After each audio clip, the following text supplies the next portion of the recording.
Dans la montagne thiernoise, tout le monde l'appelle Momo, 43 marathons à son actif. Pour résumer sa vie, Mohamed Ahabouda vient d'écrire un livre sur sa vie sportive et sa vie tout court. L'arrivée à 17 ans de son village marocain, son combat pour s'intégrer, le racisme ordinaire qui l'empêchera d'épouser une Auvergnate et l'épilogue heureux 30 ans plus tard.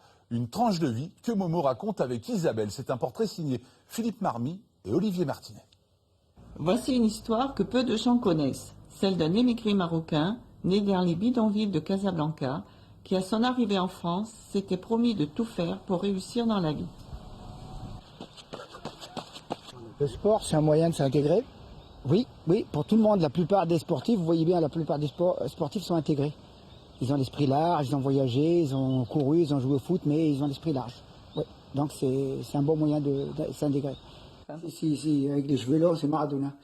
La vie de Momo, elle est résumée dans ce livre. Une écriture à deux. L'arrivée du Maroc à 17 ans, la difficile intégration dans un petit village d'Auvergne, la rencontre avec une jeune fille du pays, une histoire d'amour contrariée.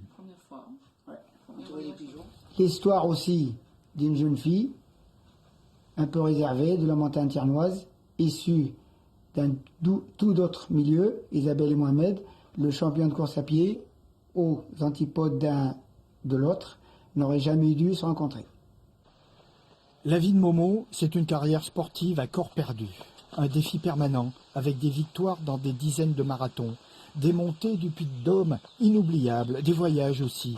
New York, Boston, Chicago, Venise et récemment le terrible marathon des Sables, retour dans cette Afrique qu'il a quittée il y a 40 ans, et une victoire sur lui-même, 162e à l'arrivée sur 9000 engagés. Ça a été toute ma vie. C'est au début quand je jouais au foot et je voulais me mettre un petit peu à courir pour que l'entraîneur puisse me prendre au foot. Parce que je travaillais de nuit et il me disait je ne te prendrai pas si je ne viens pas à l'entraînement le soir. Et moi je travaillais de nuit, donc j'allais au plan d'eau de Saint-Rémy, je faisais des tours. À l'heure où l'entraîneur arrive, je dis j'ai couru donc tu peux me faire courir dimanche. Et petit à petit j'ai pris le goût. La vie de Momo, c'est aussi les 13 km thiernois, course à pied qu'il organise chaque année. C'est au cours de l'édition 2015 qu'il publie son livre avec Isabelle. Histoire de sport, histoire d'amour, des retrouvailles au bout de 30 ans.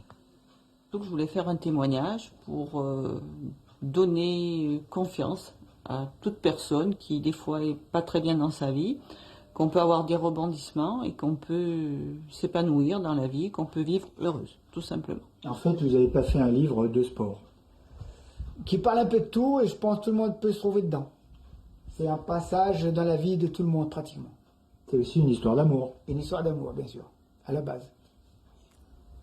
La vie de Momo et d'Isabelle, c'est un peu la vie ordinaire des gens de la montagne thiernoise.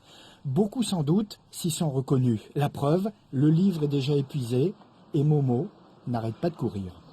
J'ai fait 43 marathons en tout et mon rêve c'est de mourir à 70 ans avec 70 marathons. 75 ans, 75 marathons. Donc il faut que je rattrape encore, là il faut que je rattrape 14 marathons pour arriver à mon âge. Il y a encore de l'entraînement alors. Mais je vais le faire, c'est pas un souci.